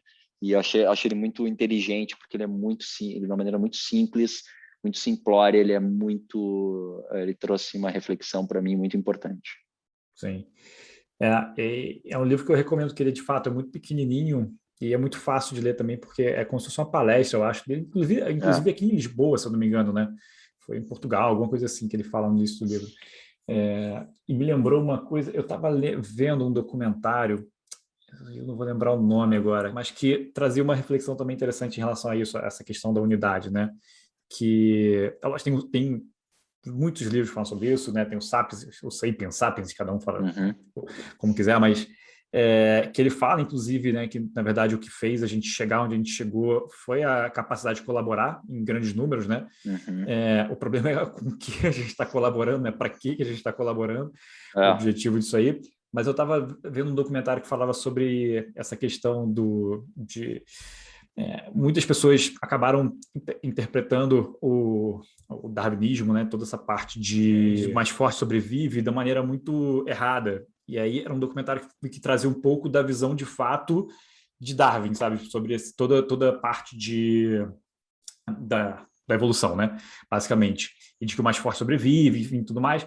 E eles falam que, na verdade, assim, se você for olhar, na verdade, ele fala muito sobre colaboração, sobre só funcionar, assim, o mais forte, a gente só é mais forte porque exatamente a gente colabora em grandes números, que a gente tem esse poder. Então, enfim, lembrando um pouco do livro do Krenak, isso tudo parece conectou da minha cabeça de uma forma assim que é isso, né? A gente precisa de fato entender, conseguir colaborar e não ficar nesse sistema onde, cara, você fica o tempo inteiro de maneira egoísta, fazendo tudo de maneira egoísta, né? Tipo, você planeja a sua vida baseada só em você, sabe? Tipo assim, e mais ninguém, basicamente, sabe? Tipo, é muito louco. É muito egocentrada, aquela né? coisa da economia linear ao invés da circular, né? Exatamente. Muito segregada, né, e muito distanciada, assim. Eu tenho me aprofundado muito nisso, porque eu realmente cada vez mais vejo quão relevante isso é e como a gente se distanciou, né? A gente é uma espécie que não tem nada de conhecimento sobre as questões primitivas de nós mesmos, a gente não sabe sobre a nossa respiração, as coisas básicas, a gente não sabe sobre o nosso corpo, a gente não sabe sobre nada, a gente não pensa no combustível do nosso corpo, o alimento que a gente consome, então é tudo muito para fora e pouco para dentro, né? A gente se construiu muito assim, eu me construí muito assim também, né? De buscar tudo as coisas externas e pouco de olhar para dentro e realmente ter essa né? Que cara, é a essência da vida, né? Sim. Se tu não tiver a capacidade de debruçar sobre isso, em algum momento vai bater na porta. Sim. Às vezes eu me pego refletindo muito sobre esse egocentrismo, né, nosso e como está em tudo, cara. Assim, impressionante, está muito enraizado mesmo na gente, né? E sair do piloto automático, eu falo muito sobre isso aqui no podcast, né? As pessoas que eu trago, eu tento trazer essa visão de como você sai um pouco, né? Quebra um pouco o que parece que a sociedade colocou para a gente que é o certo, né? O que é o caminho certo, como você olha para dentro e tenta descobrir o que é certo para você, enfim, tenta sair um pouco, estourar um pouco essa bolha. Mas às vezes eu fico com coisas idiotas, assim. Vou dar um exemplo bem bobo, mas que WhatsApp. Cara, o WhatsApp é um negócio muito doido, porque você não quer receber, fala a verdade, ninguém quer receber o WhatsApp, mas quando você manda, você quer que a pessoa te responda imediatamente, sabe? E isso é muito louco, assim, como é que você pode exigir que a pessoa esteja 100%? Às vezes, até com trabalho, assim, às vezes eu tento... quando eu consigo, né, assim, eu provoco a galera que trabalha comigo, especialmente quem tá, o Igor, que fica assim, porque não sei o quê, preciso resolver tal coisa, e não sei o que, não me responde. Eu falei, cara, que bom que ela não tá respondendo, porque ela tá trabalhando, ou então tá fazendo alguma coisa importante para ela, sabe? Tipo assim, não tem porque as pessoas responderem o tempo inteiro. Sei quem sou! Não, cara, é de todo mundo, assim, sabe? Porque às vezes a gente tá tão ali, tipo, eu preciso resolver o meu problema. Sabe, eu preciso fazer com que esse problema vá para frente, que essa tarefa seja feita. E aí você depende da outra pessoa, mas você quer que a pessoa resolva aquilo naquela hora. E assim, não, ela pode estar resolvendo, inclusive, uma outra tarefa que você deu para ela antes, sabe? Tipo assim, ela pode estar fazendo qualquer outra coisa. E mesmo que não esteja, se ela estiver, cara, refletindo, se ela estiver tipo, meditando, se ela estiver passeando, absorvendo coisas para o nosso trabalho também é importante. Então, é muito difícil a gente sair dessa coisa. Parece que é uma afronta para a gente, né? A gente é tão egoísta que fala assim, não... sair do nosso umbigo mesmo, da nossa necessidade, do nosso conforto, né? Tem uma pessoa que eu gosto muito, uma filósofa que tem uns grupos de leitura, que é a Lúcia Helena Galvão. Da Acrópole.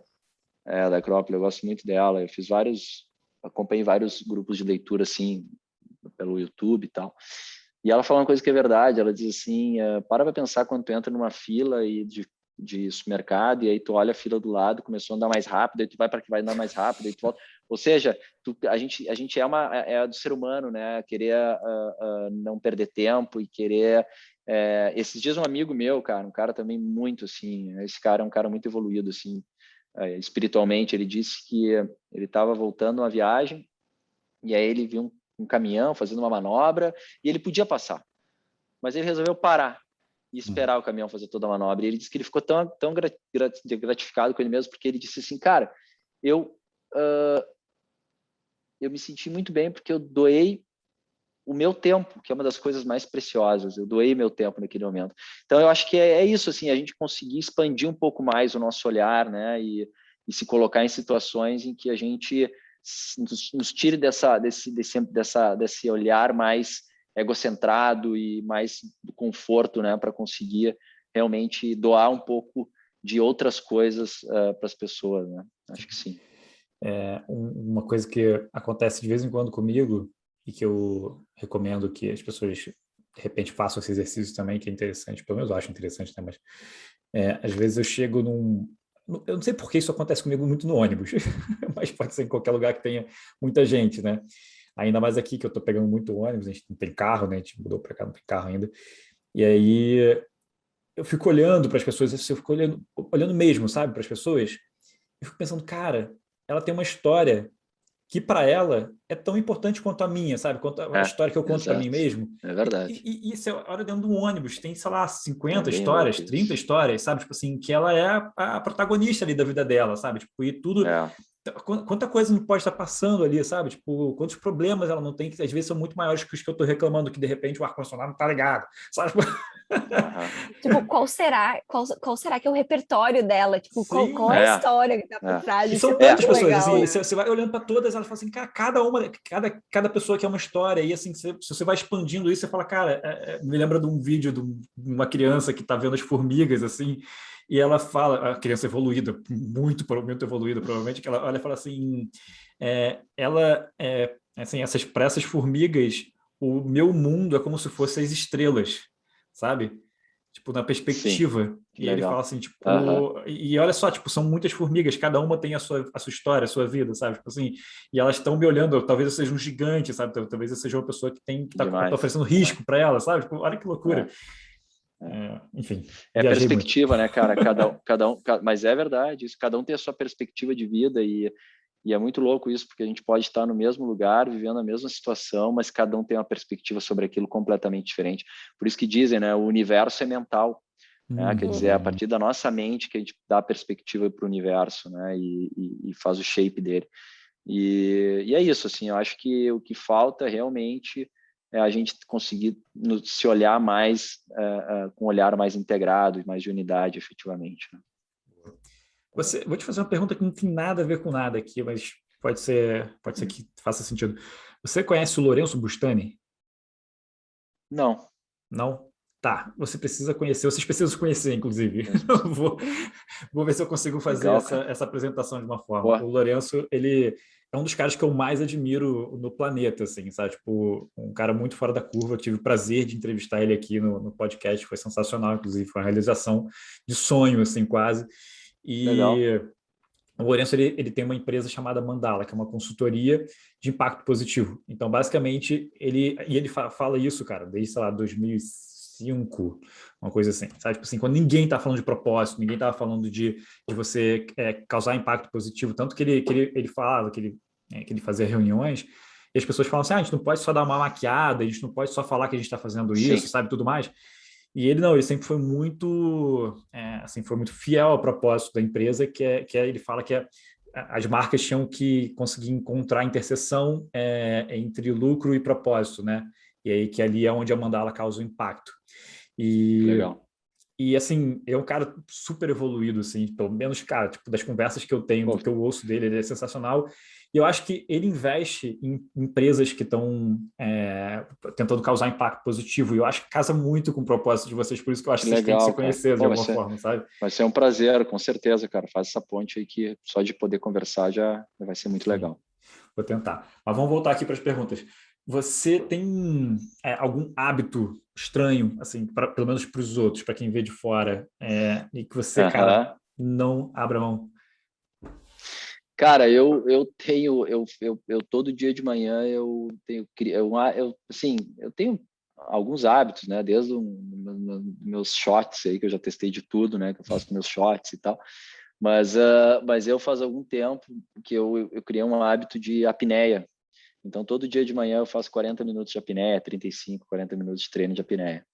E isso é muito bom, cara, porque é quase que um pranayama, assim. Agora até estou fazendo com a apneia junto um outro pranayama de 15 minutos. Mas é muito bom. Eu não abro mão porque ele me bota no prumo, assim. Eu termino esse treino de apneia, assim, muito encaixado. Às vezes é difícil, às vezes o cara tá ansioso, não tá a fim de fazer e tal, mas é muito bom. Bom, maravilha. Acho que isso me parece um pouco com a coisa da meditação, né? Tipo, você tem que fazer mesmo É, quando tá no dia difícil, porque o dia difícil talvez seja é, o que vai ser mais importante, né? O dia que você está mais ansioso. verdade. Você tem algum fracasso, ou fracasso aparente, né? Porque, assim, isso é muito subjetivo, mas que tenha, assim, que tenha sido muito emblemático, que tenha te feito dar um passo à frente. Cara, sim, tive vários, né? Assim, nesse processo todo. Mas talvez tenha tido um, assim, que teve esses todos os sabonetes, teve várias ações, assim, né? Mas teve um que foi bem legal, assim, que foi no início da Urban, quando o meu primo, o Francisco, que agora voltou para a empresa faz uns 2 anos, faz 1 ano e pouco, 2 anos, virou sócio de novo, mas que ele era um cara muito meu porto seguro, assim, a gente estava iniciando esse processo da Urban juntos e viajando e tal, e lá pelas tantas ele decidiu que ele não ia querer embarcar naquele projeto naquele momento, porque ele achava que, cara, já tinha passado 18, 20 anos ali, um perrengue desgraçado, quase nos matamos, quase perdemos tudo. Ele disse, cara, olhou para mim assim um dia e disse, Tobias, eu não vou de novo, cara. Porque eu assim, né, cara, eu saí dia 31 de dezembro de 2014, dia 1º de janeiro eu tava pegando um avião. Cara, primeiro não, mas dia 10 de janeiro eu tava pegando um avião para começar a Urban, né? Caraca. E de 2015. Então, assim, eu não parei, né? E ele foi junto e tal, meio que embarcou e foi meio que refletindo lá pelas tantas, ele chegou num dia e disse, cara, acho que não vou mais. E aquilo para mim foi um fracasso, porque eu disse, porra, um cara que me acompanhou todo esse tempo e que me complementava muito, né? E ele olhou para mim e disse, olha, eu acho que tu deveria também, cara. Pô, eu sempre dizia que eu queria ter um restaurantezinho e tal, né? Pequenininho e morar e botar um spa, sei lá, uma pousadinha e tal. Ele, cara, vai para aquele teu sonho e tal, para que de novo, né? Correr, fazer toda aquela loucurada. E aí, cara, foi muito legal, assim, porque eu vi que foi um baque, né? Eu digo que foi um fracasso, porque realmente foi, assim, naquele momento eu senti como algo que não tinha prosperado, né? Essa parceria que a gente estava construindo juntos, de novo. E aí eu estava parei para pensar, cheguei em casa, fui tomar banho, assim, comecei a pensar e disse, cara, pois é, o que eu vou fazer, né? Eu vou... o que eu vou fazer e tal? Então tá, então se eu não botar esse negócio, eu vou, sei lá, vou comprar um apartamento. Até hoje eu não comprei, eu alugo, né? Porque eu comecei a fazer conta, assim, se eu botar essa grana, eu vou comprar um apartamento. Então, não, então eu vou viajar. Disse, não aguento mais viajar, não, apartamento eu não quero. Cara, então eu vou fazer, sei lá, cara, comecei a pensar, porque se eu não fosse fazer isso, o que eu ia fazer? Cara, durante, assim, uns 10 minutos no banho, eu peguei assim, mas o que eu quero fazer? Cara, eu quero montar um negócio. Então tá decidido. Então, assim, algo que parecia, a saída dele, que foi algo marcante para mim, também foi uma forma de eu reafirmar que eu estava realmente num caminho que eu tinha escolhido, assim. Então, foi legal. Boa. O que te causa ansiedade hoje, cara? Cara, o que me causa ansiedade? Deixa eu pensar aqui. Cara, o que me gera ansiedade é eu não conseguir estruturar minha rotina, eu não conseguir botar minha rotina para girar. Sair da minha rotina me gera ansiedade. Cara, se eu já não acordo no horário, se eu já não consigo fazer minha apneia, se eu já não vou conseguir remar, se eu já não consigo... Cara, se me atrapalha a minha rotina, velho, me desestrutura. Até um desafio bem legal, cara, que às vezes eu penso assim, pô, se não tinha que praticar mais isso, assim, de desestruturar a rotina, porque me gera ansiedade. Eu fico ruminando aquilo e aí fico, puta, eu preciso fazer isso, preciso fazer aquilo, preciso não sei o quê, mas agora tem que... Cara, me gera bastante ansiedade isso. E quando você está ansioso, tem alguma coisa que você consiga fazer para tipo, dar uma melhorada, dar uma amenizada?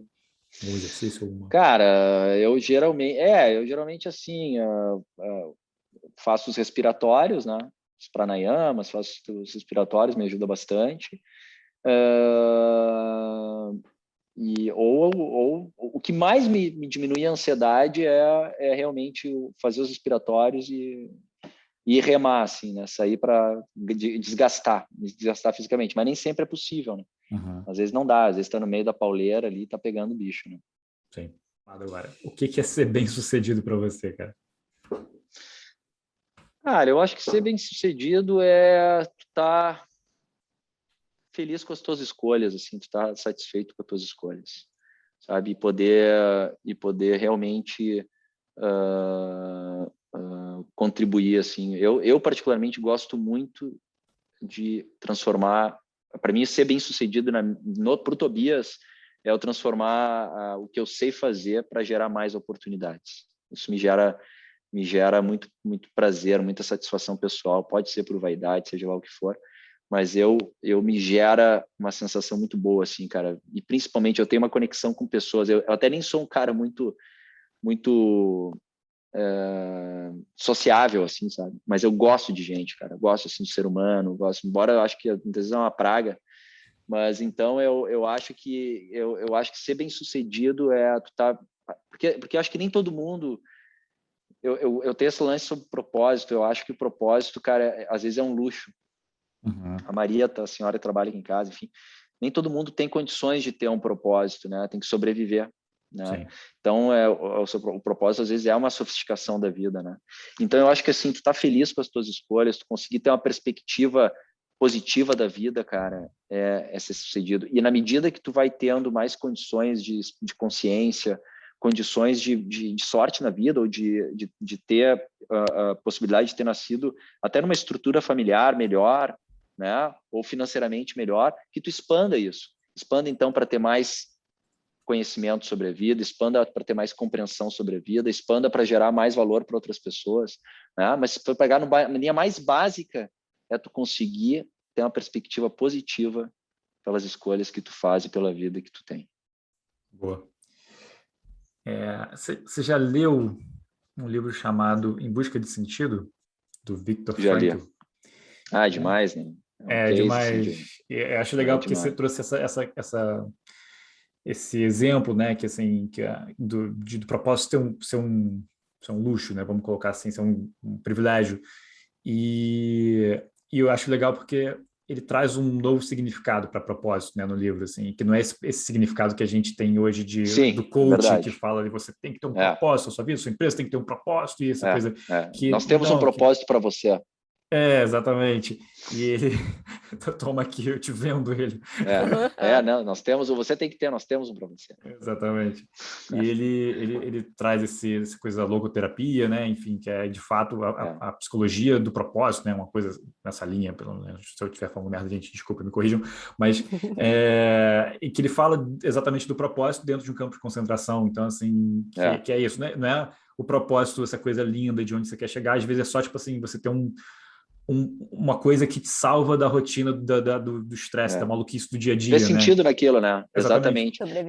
Ressignificar aquilo, né? Então, eu acho que isso essa é ser bem-sucedido, é tu conseguir, dentre as tuas condições e o que a vida te ofereceu e os convites que ela te faz, tu conseguir ter uma perspectiva positiva, né? Porque, cara, a verdade é a seguinte, viver não é fácil. Né? Sempre a gente vive numa instabilidade, a gente vive numa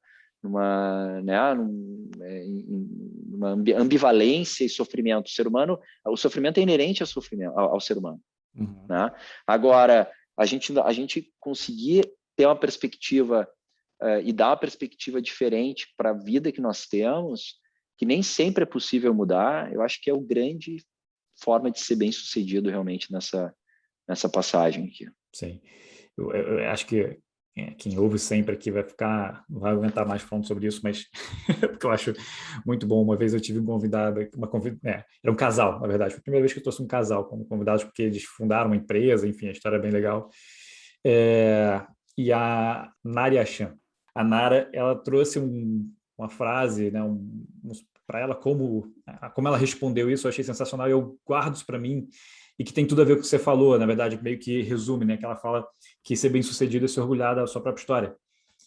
E eu acho isso assim fantástico, assim, para mim virou assim a minha definição, porque tira o significado que as pessoas costumam dar, né, que é tipo, o significado de sucesso financeiro e de bens materiais ou de qualquer coisa que assim que não tem nada a ver, porque isso você uma pessoa que, cara, saiu de uma situação, cara, tipo, de vida ali que é difícil, que a gente sabe que as pessoas nascem com condições diferentes, sabe? Que, assim, assim, de fato, assim, a gente tem muito privilégio, né? Assim, eu, você, todos nós aqui nessa reunião, nós temos muito privilégio. Essas pessoas não nascem com esse privilégio, se elas conseguiram, tipo, cara, às vezes o que elas conseguiram conquistar assim, foi mais importante do que a gente conseguiu, mesmo que a gente tenha toda essa parte de a gente tem um sucesso financeiro, ou tentar na mídia, ou qualquer coisa nesse sentido, sabe?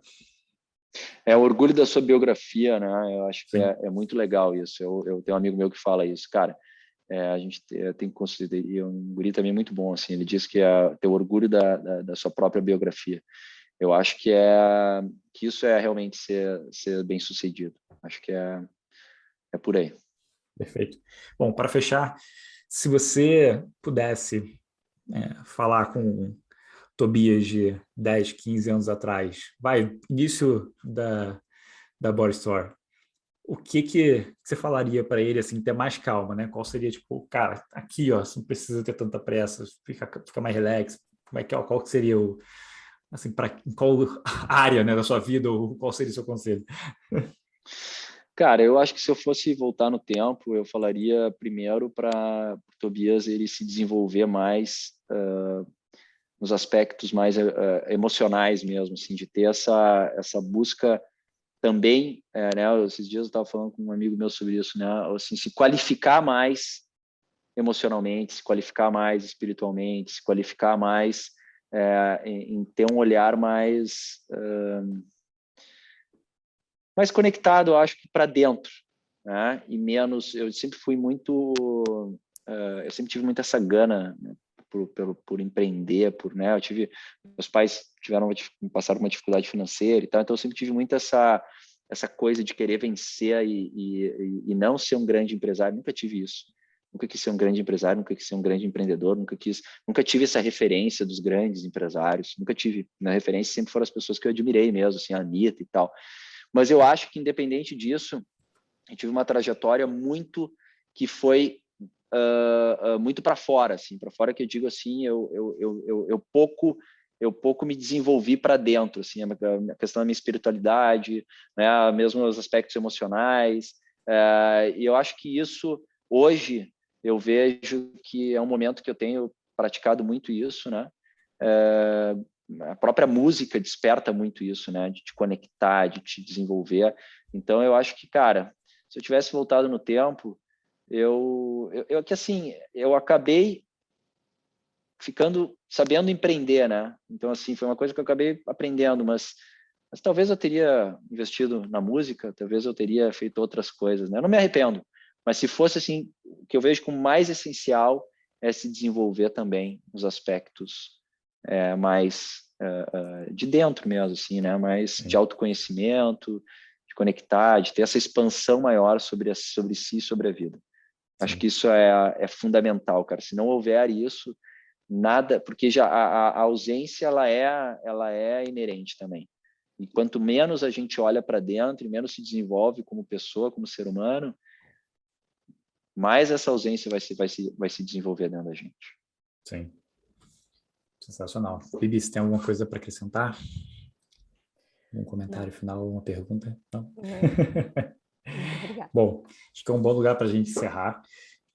Tobias, se as pessoas quiserem falar contigo, enfim, conversar, mandar alguma mensagem, se você quer que elas te encontrem, você pode não querer também, tá? Claro, não, pode sim, cara, tranquilo, pode sim. Qual claro. seriam os melhores canais, então? Qual o melhor lugar para alguém conseguir? Eu acho que o melhor lugar pode ser, acho que até o próprio Instagram, né? Pô. Que ali acho que dá para uma forma de falar com as pessoas sem também ter né, poder assim também não ter, porque querendo ou não, o WhatsApp é uma ferramenta que tu utiliza muito para trabalho, e quando eu vejo tem 40 mensagens, não dá, gera muita ansiedade. O Instagram acho que é legal, Tobias Chanan, lá, o Chanan Toa, que é o que tá, mas Tobias Chanan encontra, e ali eu sempre vou estar super receptivo para falar com quem precisar e eu quiser. Bom, Tobias, obrigado. Legal. Pela sua participação, cara, foi sensacional o bate-papo, de verdade. Adorei conhecer um pouco mais da sua história. Espero que a gente depois, quando eu puder ir aí em Poa, dar um pulinho aí para visitar a Bibi também. A gente senta para estender um pouco mais esse bate-papo. Legal, Henrique. Muito obrigado, cara. Foi um prazer estar aí com vocês. Aprendi bastante, foi bastante inspirador. Bibi, muito obrigado Foi um prazer. Por toda essa energia e já por ter feito a propaganda das marmitas também. Gente, acessem o site. Tobias, qual o site? urbanfarmacy.com.br. Perfeito. A gente bota o link aqui também, gente. A marmita árabe. A gente vai catar um cupom de desconto para colocar aqui. Show. Quem sabe? Legal. Com certeza. Beleza. Valeu, obrigado, galera. Pessoal.